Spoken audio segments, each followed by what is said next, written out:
Peggy 18.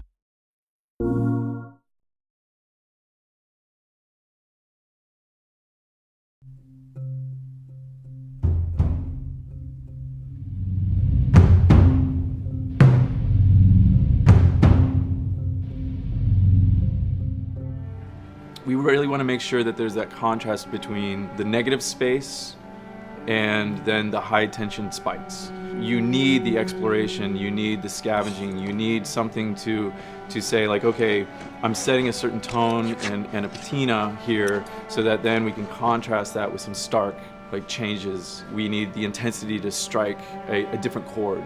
That only works if you have the negative space to play off of.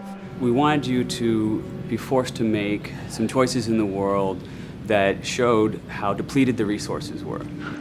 You know the drill. Look around, see if there's anything we can use. And we really wanted to give you a reason to go explore this space. It's like, well, you need to look for supplies that will help you survive another day in this world. Throughout the world, the player finds all sorts of different pieces of items, such as rags, alcohol, bits of broken blades, bindings, and you can combine these together in different ways in order to create items that are useful for surviving in this world.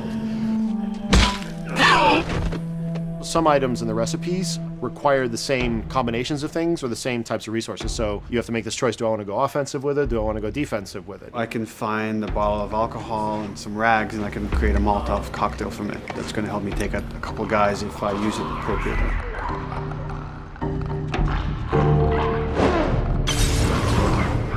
Or I could use those same ingredients and craft a medkit. And that lets me kind of choose, do I want to play it more defensively and kind of have items that help me heal myself, or much more aggressively, I want to have items that help me kill and destroy in order to then progress and get out of this area.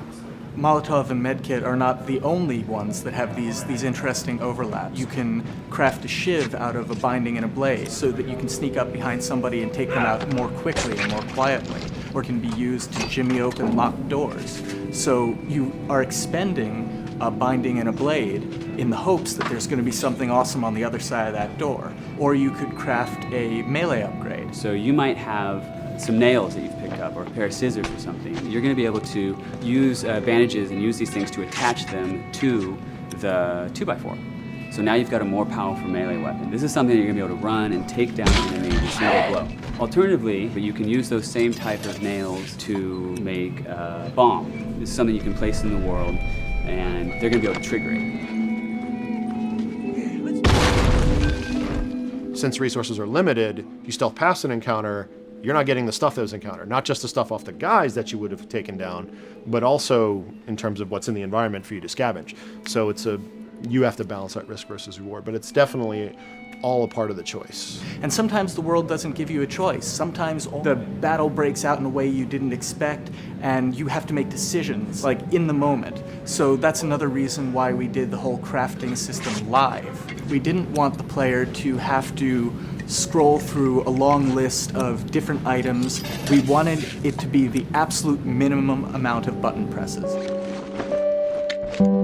The thing that I hate about any game's UI is when it pulls you out of the game for too long. So that was a challenge to reduce it all to like that half of a screen. And you want to see Joel. You want to see like what's going on around him and be aware of what's happening so you don't have an infected run up on you and start beating on you when you're crafting shivs and stuff. So we needed to make it streamlined and fast enough that you felt like you could take just that moment and be able to craft that thing that's going to mean your survival in the next 30 seconds or your failure to survive.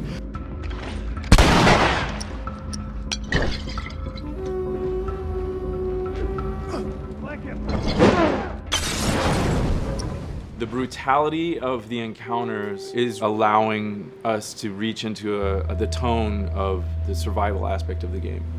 When something comes up in their way, whether it's a human or infected, then Joel and Ellie, you hear them whisper to each other and you see their animations change. Everything, their whole demeanor reacts to the scenario in front of them. And that's the same feeling we want you to have when you're holding that joystick. It's just like, oh, okay, what do I have in my inventory? How many are there? Where are they at? Locate them and try to figure out, okay, what are we gonna do?